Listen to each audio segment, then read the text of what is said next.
Hello everyone, I am Salamonster. I also go by Soy Salamonster, and I also go by that one guy that does his videos in Spanish and you can't understand. ¡Focusash!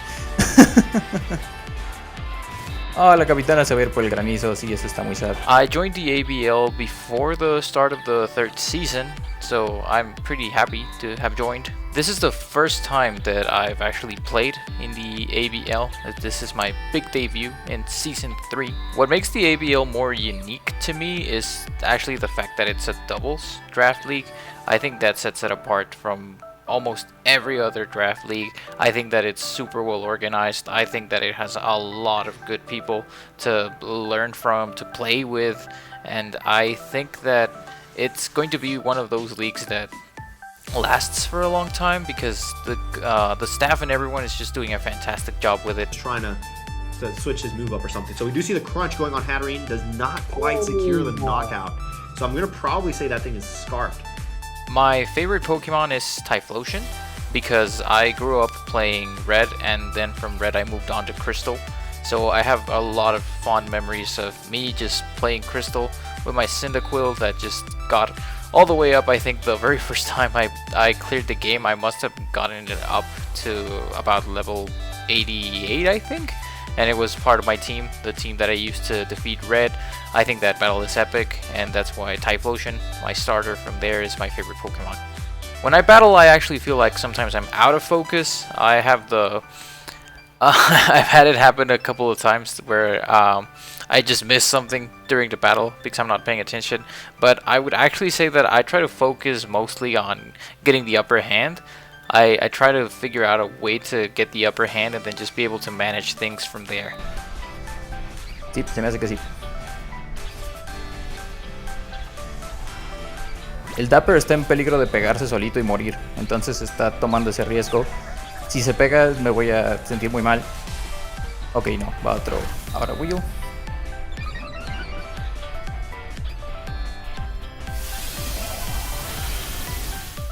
When drafting, I like to have a plan. Say, for example, I make a list of the Pokemon that I'd like the most, and then depending on the turn where I get to pick, both times I've been on a draft league, I've had last pick, so that has been helpful because I get to pick the main Pokemon that I want to build my team around of, and then I get to pick a partner immediately. So I think the main thing is just to know who do you want to be your main Pokemon, and then just build around that, cover the weaknesses as they show up, and know what kind of plans or what kind of synergy you want to have between your Pokemon. Well, regarding tips, I think the main thing is to try to have fun. If you're not having fun doing any of this, then I don't think it's worth doing it. I think that the best you can do is figure out what do you like to see in your battles. Go look at other people, check out how is it that they're making their teams work, watch other people battle to see what kind of works, how different play styles are created, and definitely try to just come up with things you enjoy trying. Don't be afraid to experiment, don't be afraid to just go for it, because I haven't been in many draft leagues, but both the times I've been on one, I've had a lot of fun. I've tried out some crazy things from time to time, and I've had a blast.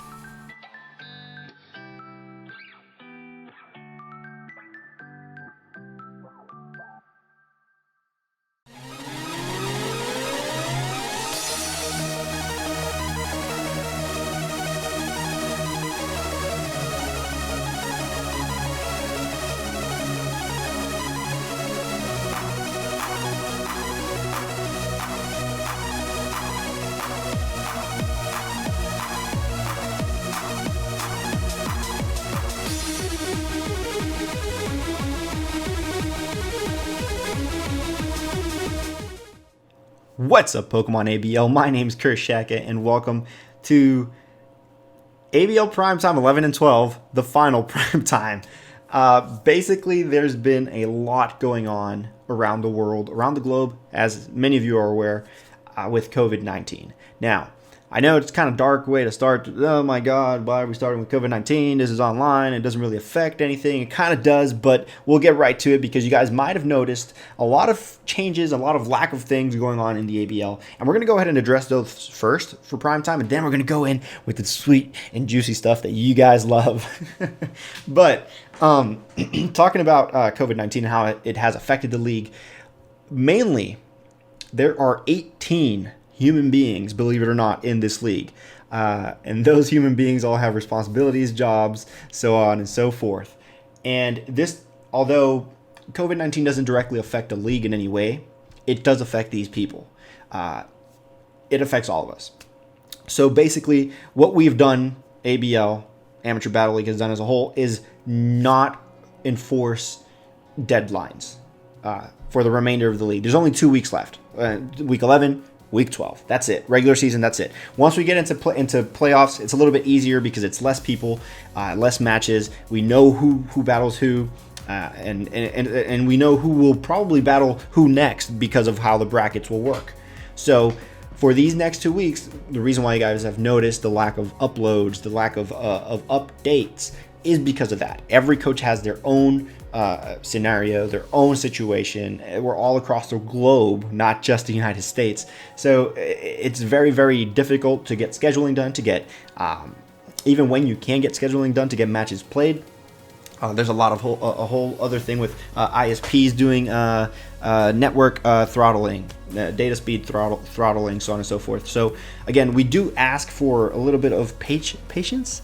We are getting things sorted out. We did post in a disclaimer that I believe now 2 weeks ago by now, or maybe like a week and a half ago now, the prizes are already packed. The trophy used to be back there. It is not there anymore. We now have nothing back there. They're all packed, ready to go. They've been sanitized, of course, beforehand, and we took necessary precautions to avoid anything from our end that could potentially cause any more disruption. So we're trying to make everything easy to work with, very, very flexible with our coaches, which are all outstanding human beings, and hopefully you guys, the viewers, enjoy all the great content that's coming up and some more information coming down the line, because of course we're not going to give you prime time without any prime. So there's a lot of new information here for you guys, as well as the reveal of the season 4 mascots. Not the logo. We don't have the logo yet, but we have the season 4 mascots, which I know you guys want to know. And we also have some ABL minors information that I'm pretty sure you guys want to know. Maybe like, who's playing in ABL Minors or something like that. But we'll get on to that in a second. Thank you so much for watching Prime Time. Sit down, or wait, don't sit down. First, grab your snacks, grab some juice. I recommend some orange juice. Wash your hands maybe before you come back. Get some snacks, whatever. Sit down, enjoy Prime Time, and we're going to get right into it. All right, so let's talk about how playoffs are going to work for ABL Season 3. Playoffs in ABL Season 3 are going to be very different, and I do have to make a small little disclaimer here. When we were starting up ABL Season 3, very early on, before the games were released, we didn't know what the game was going to be like, how the timers were going to be implemented, so on and so forth. These rules have been established since the beginning, and we're trying to not change them. And I don't think we have, actually. We have not even changed them. So, basically, the way these games are going to be played are the following. Rules will be double battle tower rules set to level 50. Trainers, as normal, will bring a full team of 6 Pokemon. However, like VGC, trainers will only choose 4 of those 6 Pokemon to bring into battle. Also, like VGC, these matches are going to be played in a best of 3 scenario, like VGC again. So basically what that means is trainers will come into the battle with 6 Pokemon, they will choose 4, battle those out. Once that first battle is done, they have to battle again to make sure that the person that won wins again to get the win. If the other person wins instead, it's 1-1, and then there's a tiebreaker round. Now, should that tiebreaker round be a draw, there will be more information put out for the coaches in the play that make playoffs, of course. Now, there's this rule here coming up, which is that in between rounds, players can use a 5-minute break to change their team. Basically, ABL Season 1 and ABL Season 2 throughout the whole regular season and playoffs allowed for a 5-minute intermission because all matches were played in a best of 3. So here in playoffs for Season 3, we're implementing that same signature ABL feature to where, yes, it's a 4v4, it's a VGC style game. However, once a round is up, you can choose to use 5 minutes to rearrange your team, maybe add a new move in there or something like that. It's super easily accessible. Now, that being said, there's more information for how this will work once the players make playoffs. More information will be provided to them, such as the timer starts as soon as you guys both disconnect, and so on and so forth. And then playoff matchups are in bracket and based on seed positioning. Basically, it depends on your placement once you make playoffs. I believe, and we're going to go more in depth into it with the proper information in a second. Tier 1, seed 1 goes against seed 8 or something like that, so on and so forth. But you guys will get the information as we keep going here with today's prime time. But basically, that is how playoffs are going to work. And then it'll be a single elimination bracket of the best of 3, of course, and you'll make it up to champion. And that's going to be it, guys. The champion will win the ABL Season 3 trophy along with the other prizes. And I think that's a pretty cool feature. All right.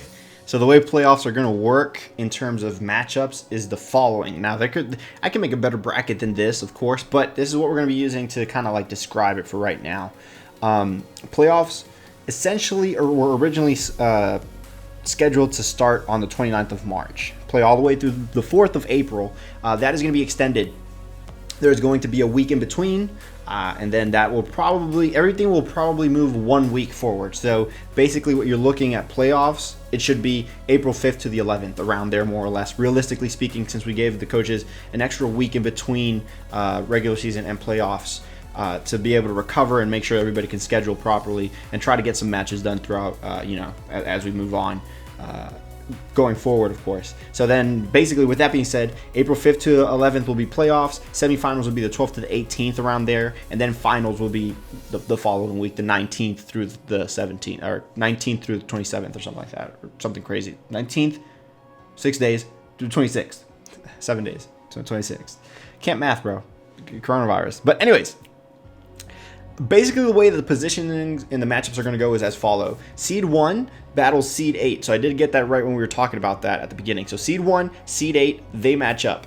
Seed 5, Seed 6, you match up. Seed 7, Seed 3, you guys match up. Seed 4 and Seed 2, you guys match up. So basically, whoever wins from 1 and 8 will go against whoever wins to 5 and 6. You guys will move on. Whoever wins from 7 and 3 will go up against whoever wins from 4 and 2. You guys will move on. And basically after that, it's finals. And that's how playoffs are going to work. Now here, things are going to get very, very hard here. And now, again, if you guys look below, we have the top 10 teams scrolling down. But they are the ones closest to playoffs. Some of them are already guaranteed, of course. And there's some of them that are just like, it can literally be anybody here, dropping, failing. There's some coaches that haven't played more than 2 games because they require an extension, because their area might be more affected than others because of the whole coronavirus. So realistically, that could be a double loss. And then that puts some other coaches over here that didn't necessarily have a chance back up. Differential plays a big factor for some of these last slots, like Seed 8 and Seed 7. Seed 8 and Seed 7 are probably the hardest ones to get in because you have, for example, the Corpus Christi Cubones over there in Gamma Division, which is actually fighting for a chance to get into playoffs. Barely, but is fighting, because this last week of matches is going to be crucial, especially in terms of differential. These coaches need to play differential. If you guys have not seen my match, we're going to talk about my match. Differential is very important. It's very, very important, and we're going to have to see these coaches play. That's all I can say. We're going to have to see these coaches play for differential, and it's going to be very, very good. Other coaches are a little bit more, can be a little bit more relaxed. I don't want to say meme, but, they're probably already guaranteed despite the differential just because of win-loss. So it's going to be good to see them, get like an extra break to try to find new techniques they could possibly use in a 4v4 situation. But that is how playoffs are going to work. Basically, all these teams are getting ready to go. You guys are seeing the prizes right below when we used to have them out here. And with that being said, good luck to all the coaches. We're showing 10 teams down here, but this doesn't mean that these are the only ones that might make it. Anything can happen, but they're probably the ones that are probably going to fight for those slots. Anyways, let's move on to the rest of Primetime. Attention, all Pokemon trainers.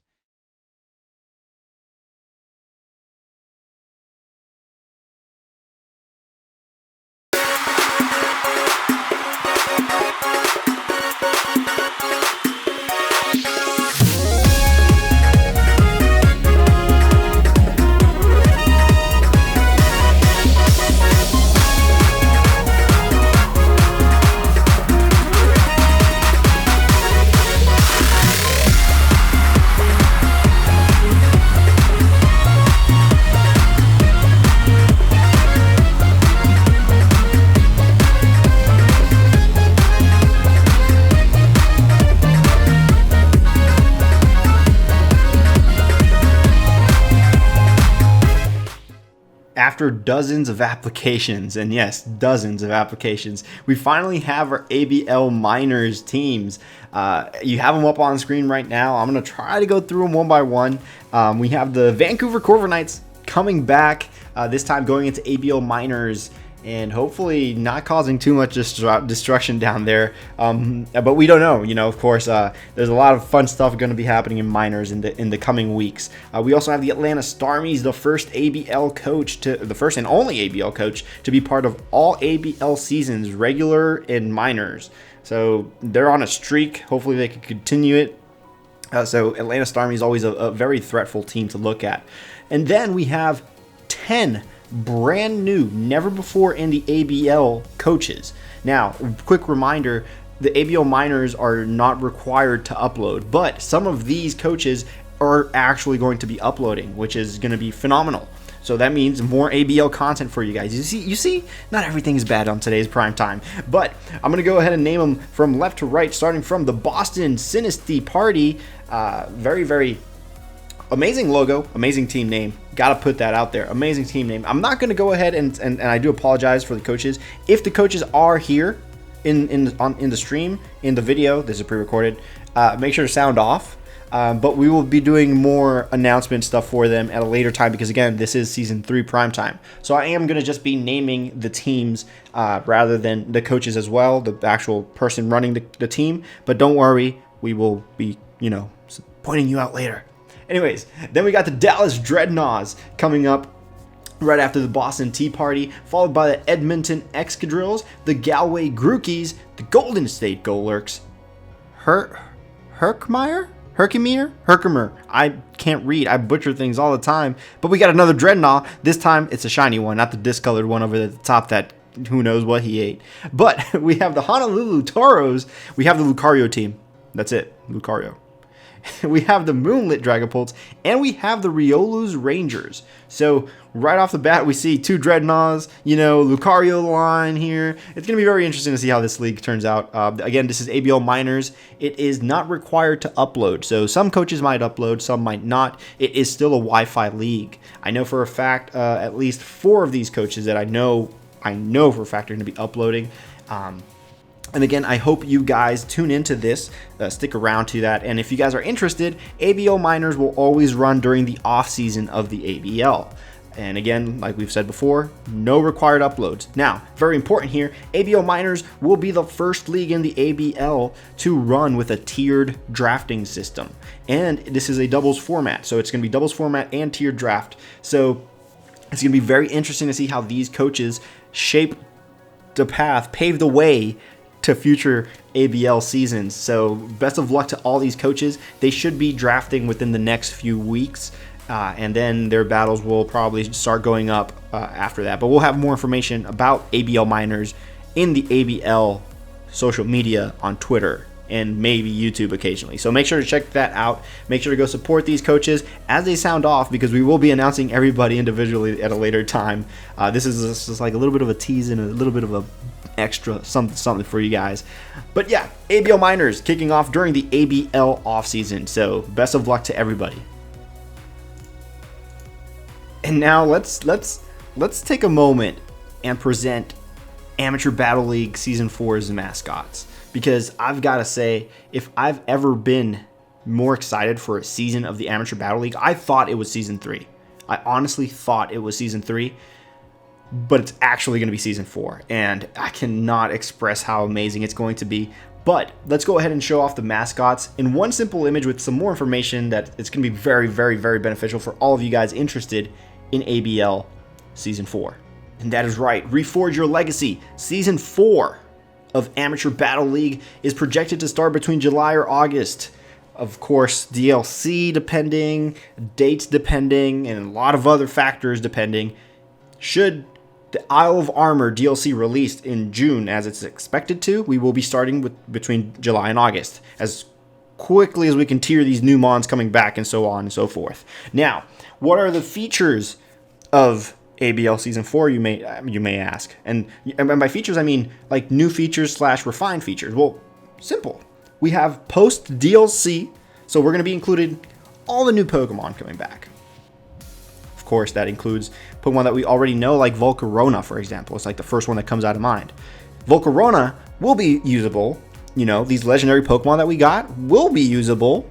Some of them will probably be banned, as we know. But in a doubles format, it is a lot more viable to use a lot of other mons. That is why we're going to be having a tiered draft system. You're going to have your legendaries tiered in one group. You're going to have your Gigantamax mons in one group. You're going to have everything else tiered up in their respective groups. We don't have the tier yet for you guys. Don't worry. We have a lot of people working on that right now. And it is definitely going to be one of the most well-balanced seasons of the ABL ever. I do believe so. With no more open draft, it's going to be a lot harder for teams to try to stack up the way they usually end up doing. Now, the dynamic shuffle system, a very, very, very successful hit, I want to say, providing the opportunity for a lot of teams to just keep playing and keep pushing to make a comeback to playoffs. Before, and in most leagues, you play 5 weeks, and those 5 weeks, that's it. You already know whether you made it or not. Or if it's like an 8-week season, if it's an 8-week season, you play 3 weeks, and you probably are. If you lose 3 weeks in a row, you probably already lost. You're not making playoffs. With the dynamic shuffle system, you do have an opportunity to come back. We've refined it for Season 4. We've tweaked a lot of the things with the feedback that was given to us by coaches that have been playing in Season 3. Anonymous coaches, of course, because the surveys have been anonymous. And it will be a doubles 6v6 throughout all the way to finals, from start to finish, full on 6v6, as opposed to how this season switched between regular season and playoffs. And it will also be a shorter regular season. 12 weeks sometimes does seem a little bit too long, and we really can't predict that far into the future, such as what's going on right now. So Season 4 will be a shorter regular season, will be a doubles 6v6 throughout the whole thing, will still utilize DSS, but in a refined way, will be tiered draft, and will be post DLC. This also means it is post home. So people that could not use certain moves on their Pokemon because home released after Season 3 started, now's the time to get even more mons available. And of course, as you guys can tell, your mascots are going to be Mewtwo and Incineroar, and you will reforge your legacy. Now, logo still being worked on. These are not the official art of the Pokemon they're going to be used for the logo, don't worry, but I do hope to see all of you, if not most of you, hopefully, apply for Season 4. We're not taking applications yet. Don't worry. You will see a trailer for when we announce applications being opened. And I just want to leave you with that, because Season 4, you forge your legacy with Season 3, but no. We want you to reforge it. Just, you know what I'm saying? But anyways, that's it for the little Season 4 announcement here. I'm not going to end Primetime, don't worry. We still got a lot of other Pokemon stuff to talk about, and we got to give away power plays. So let's go ahead and give out power plays right now. All right, so first match for Primetime's power plays. I do have SVT's perspective here, but it is actually going to go to the Houston Team Rockets, to Randy. What can I say about this match, honestly? It's a rematch. So these two teams have already played before. They've played in Alpha Division. They're playing again in Alpha Division. They've stayed in Alpha Division the whole time, which is really outstanding performance from both of them. And I say the whole time, SVT being a backup coach, making his way back into, into Alpha Division. Now, With that being said, we do see Randy bring the same team he brought last time, which is a very smart play, especially this late into the game. He doesn't want to reveal any other tactics that he might want to use in playoffs. SVT trying to switch things up to solidify his dominance in the Alpha Division, and probably even take jabs at HPT's positioning. Now, very interesting team comps here for both teams, of course. SVT inheriting a team is always difficult, as is. So we'll focus more on Randy's side, where he has a completely useful rain team and a good potential trapper, if that makes sense. Gothitel, I forget the names. Gothitel is a really good trapper. You know, you can set that thing up to whatever you want to keep in the field and knock out whatever mon is there. You know, the Pelipper coming in with the Drizzle, Barraskewda, all good mons. They really work well together. I don't know much about Excadrill working with the water, but it works. It's his Dynamax. Anyways, on turn 1, we see Weavile come in, hit that Dugtrio hard. And, you know, SVT not worried at all, wanting to focus on it, removing the Weavile from the field, and manages to do so. So early on, we see a very big dominance from SVT, from Torn. And we also see Randy trying to take out that Toxtricity, which is a big threat to most of Randy's Pokemon, except for his Dynamax, of course. Not managing to do so with such a very bulky set on the Toxtricity. I personally thought here, you know, Dugtrio can outspeed all these mons right now. Rock Slide, get a double flinch potentially, and you know what I mean, potentially move from there, get Toxtricity to get some damage done. But we see Toxtricity being really fast, getting a Sludge Bomb on. Triplets is not faster here. I don't know what he was rocking. I don't remember the commentary there, but he does. Randy does get a double KO with the Pelipper. Getting that Surf double KO was big because now you lose any potential Arena Trap if you wanted to use, if you were rocking Arena Trap. You lose any sort of strong ground type moves, stab ground type moves, except for the Quagsire. But Quagsire usually runs a different type of set. I get for the Excadrill. So that was a very big play on Randy's side, taking those two mons out. But then we see Torn come in with the Ditto and the Goodra. Now, Goodra, a fantastic mon, really good mon, and I really like how Goodra plays against Randy's team. The same team that he brought in their first match. You see the Ditto knock out the original, as we see countless times with Ditto runs in this generation. And then Goodra struggling to get a KO on Gothitelle. Now, Gothitelle is a very interesting Pokemon because it just takes hits, and it's annoying to deal with, right? Randy bringing in Heliolisk, showing that the Heliolisk is actually a dry skin Heliolisk, recovering HP every turn in the rain. Again, showing that Randy has two very, very good weather cores in his team that's very dominant, and it showcases because even when pushed into a corner like he got for a second there, where Torn had 4 mons, you know, Randy only had 3, Randy lost them on right off the bat. Randy was still in a really good position, and he knew what to target, when to target, how to target it. Draco Meteor doesn't get a KO on Heliolisk. I'm pretty sure Randy probably knew that in the back of his head. If not, he got really lucky. But, you know, not going directly for Barraskewda under rain here, and instead bringing Excadrill on his side. That was a fantastic play, going for that Dynamax, as so does Torn.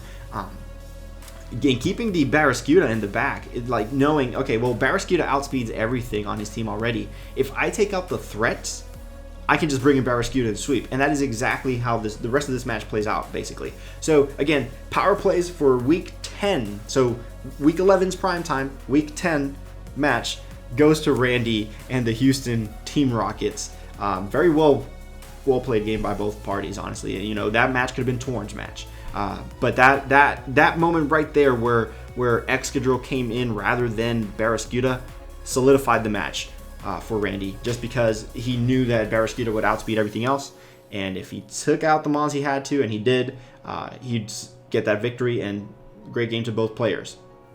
Now, hey, it's 2 of me, but for Week 11, so this week's Week 12 power plays, it's gonna go, and this sounds really mad, I know, it's gonna go to the San Juan Frokies, but what I'm gonna do is I'm just gonna pick a team. I'm gonna pick a coach to just give it to give the power plays to. But the power play this week goes to the San Juan Frokies for honestly a very dominating performance. And it's really hard. I always find it really hard to talk about myself. But I'm going to go ahead and talk about the mentality I had running into this match. Again, there was no prep in this match. It was just an idea. It all started with an idea. And I said, yo, let me run Orbeetle again. Like, let me set Orbeetle up again, but like, hopefully get him properly. I did get a transaction, but that really didn't matter much. So I was hoping to basically just run Orbeetle. I knew that there were some mons that would bother me doing so, like Aegis Slash being potentially a very, very troublesome mon to battle with, especially against Kelly. I was also worried about the potential Silvally and its typing potentially being dark or bug, or I don't know, anything crazy, fire. I didn't know what exactly he wanted to do, but I see the team that he, under the radar brings, the him on top, Aegis Slash, Serena, Weezing, the Mandibuzz, and the Silvally, which is the Dynamax. And at first I was like, listen, if I can bring out Sandaconda and Obstagoon, both of these mon setup, I'll just throw the Orbeetle combo out the window. Moving up forward a bit, I do lead with that, like I said, but there is an Intimidate lead, and there is also a Serena lead. Now here, I noticed that Kelly's trying to focus on, actually led Orbeetle, my bad. He tries to focus on Obstagoon. So I say he values Obstagoon more as a threat, so let me go ahead and set up my Orbeetle, which is what I want to do, but I didn't think I'd actually get to do, and bring in Alcremie, because now I can scare his Hitmontop because Alcremie's on the field. In this moment, I forgot that I did not give Alcremie Dazzling Gleam. It had Mystical Fire instead, which turns out to be the better choice, but I thought I had Dazzling Gleam on my Alcremie, but I keep setting up with my Orbeetle to the point where I just sweep, basically. Now here I go for a Stored Power. It knocks out the Weezing. That is the biggest play of the match because Weezing was carrying Haze, or rather Haze, the Poison type Clear Smog, so that would have reset my stats. But now that it's out of the way, all I need to do is take everything out and then worry about Mandibuzz. That's all I have to do. And that is exactly what happens with this Orbeetle. It stored powers almost every single mon, and it takes out almost every single mon other than the Mandibuzz. And I don't usually like running sweeps like that, like, setup sweeps. It just happened. I wasn't expecting it to happen. I had no prep for the battle. But going in, there was a few things that I liked that Kelly did have. First thing, just Serena. I hate Serena, right? And then rocking both Serena and him on top as a lead. Good thing I had Defiant on Obstagoon, but that wouldn't mattered anything. You know what I mean? Like, fighting type move, I'm quad super effective to me. You know what I mean? Like, it wouldn't have done anything. But Kelly, really good battler. Again, I want to reiterate that. And because of that, I am going to, instead of take the power play, I'm actually just going to give it to Kelly. So again, Kelly will get the power play for week 11. That is this week of Primetime, week 12, the final power play. We will get in contact with you again, Kelly, soon, because again, this is Kelly's second power play. But this one's more of a passed out power play, of course. With that being said, those are the power plays. Now we have one final prize, one final thing to talk about about in Primetime, and I'm going to go ahead and pause this real quick because it's very, very important. And that final thing we need to talk about is the Exceptional Content Creator Prize. Now the Exceptional Content Creator Prize goes to that coach that has gone above and beyond in their content.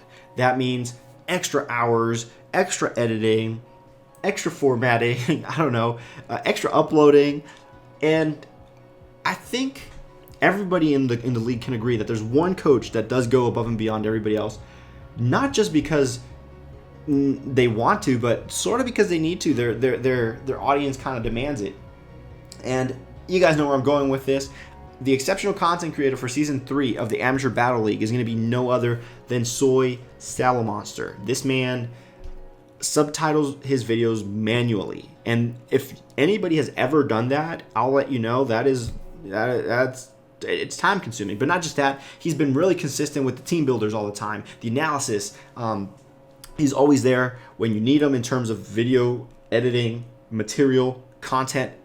Always doesn't miss an upload, no matter what.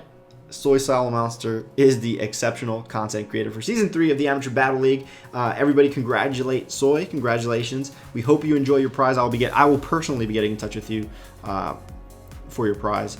And that's it. And honestly, I'm trying to see if there's anything else that we're missing for Primetime, because it's going to be kind of weird. You know, we started off with Perk and I, and Perk just coming back from his honeymoon today. He couldn't be here yet, obviously, with everything that's going on. But it's been a long road. It's been 12 weeks. We started in January. We started organizing this league last year. This season specifically has had over a year of planning, and it's pretty cool to finally see it come together. These last few matches in the playoffs are going to be big. Stay tuned to see what teams make it to playoffs. You will see a post on Twitter, you know, announcing the playoff teams and, you know, who they're facing off against. Let us know what you guys think. Who do you guys think is going to win PokemonABL Season 3? My money is honestly, I'm going to probably say the Houston Team Rockets, just because when it switches over to VGC, there are 2 teams in that team. And with a 5-minute break in between, I'll just switch my team. You know what I mean? So, again, that's my take on everything, guys. Thank you so much for watching all of Primetime from Week 1 all the way to Week 12. Make sure to support ABL miners. Smaller coaches, not upload required. Make sure you give them the support that they need. But also make sure to stay tuned for ABL Season 4, which it's going to be great. Honestly, you guys will love it. I'm really excited for that league. That's all I can say. But without any further delay, my name is CurseShaka. You guys have been watching ABL Primetime for the past 12 weeks. And it is about time we wrap it up. And I'll catch you guys on the next time. Peace.